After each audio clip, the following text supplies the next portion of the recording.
Hello friend, আমি সুপ্তি চলে এসেছি আবার একটি ভিডিও নিয়ে। আমি তো খুব ভালো আছি, আশা করি তোমরাও খুব ভালো আছো।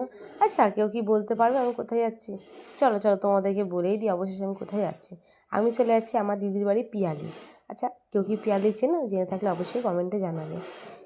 ছেলের স্কুলে গরমের ছুটি পড়ে গেছিলো, তাই ভাবলাম কোথাও দিয়ে ঘুরে আসি। তখনই মাথায় আসলো দিদির বাড়ি যাই। তো আবার কি যান ভাবনা তেমন কাজ, চলে যাচ্ছি ছেলেকে নিয়ে দিদির বাড়ি ঘুরতে। অ্যাকচুয়ালি গ্রামে দিয়ে খুব ভালোই লাগে আমার যেতে। দেখতে পাচ্ছ কত সুন্দর রাস্তা, ইটের চারদিক দিয়ে বেশ গাছপালা রয়েছে। তাই আর কি দিদির বাড়ি চলে যাচ্ছি। যেতে যেতে এবার খুব গরম লাগছিলো, তাই ভাবলাম একটু পেপসি খাই। তাই পেপসি খেতে খেতে দিদির বাড়ি চলে যাচ্ছে। দিদির বাড়ির জায়গাটা কিন্তু আমার খুবই সুন্দর লাগে, বেশ একদম চারিদিকটায় গাছপালা, অতটাও গরম লাগে না। দেখতে পাচ্ছ কতটা সুন্দর, কতটা চারিদিকে সবুজে সবুজ, আমার তো বেশ ভালোই লাগে। আবার দেখো রাস্তায় যেতে যেতে দেখি রাস্তার মধ্যে একটু জল হয়েছে, আর সেখানে একটা বাচ্চা ছেলে মাছ ধরছে।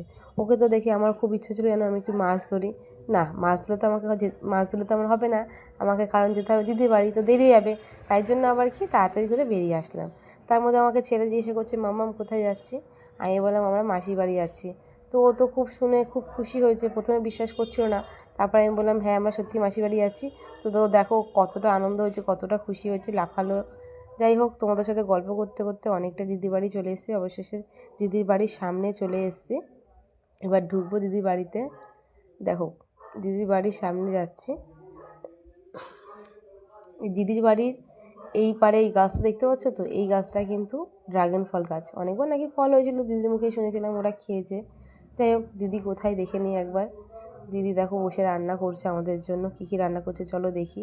দেখো আলু ভাজা, পটল ভাজা বসিয়ে দিয়েছে আমাদের জন্য, যেহেতু আমরা আসছি বলে। যাই হোক, আমি একবারে পুরো খাওয়ার টেবিলে দেখা করছি কী কী খাচ্ছে, তোমাদের সাথে সেই ভিডিওটা শেয়ার করব। চলো ভিডিওটা দেখতে থাকো। দেখো ফ্রেশ হয়ে গেছি, দিদি গরম গরম ভাত, ডাল, পটল ভাজা আর আলু ভাজা দিয়ে দিল। এই গরমে কিন্তু গরম গরম আম ডাল কিন্তু খুবই সুন্দর লাগে, আমার তো খুব ভালো লাগে। একটুখানি খেয়ে দেখি, খুব সুন্দর লেগেছে। আমার কিন্তু এই গরমের সময় টক জিনিসটা কিন্তু খুবই ভালো লাগে। এই গরমের সময় টক জাতীয় জিনিস খাবে সবারই খাওয়া ভালো শরীরের পক্ষে। যাই হোক, তারপর দিয়ে দিল মাছের তরকারি। মাছ একটু আলু নিয়ে খেয়ে দেখি মাছের তরকারিটা কেমন হয়েছে। আমার দিদি এক কথায় 100। আমার দিদি যাই বলো না কেন রান্না করে খুব সুন্দর। যাই হোক, কার কার মাছের লেজা খেতে ভালোবাসে কমেন্টে জানাবে। আমার তো খুবই ভালো লাগে মাছের লেজা খেতে।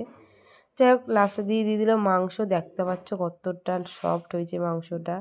যাই হোক, একটু মাংস আলু ঝোল দিয়ে খেয়ে দেখলাম, খুব সুন্দর লেগেছে আমার তরকারিটা।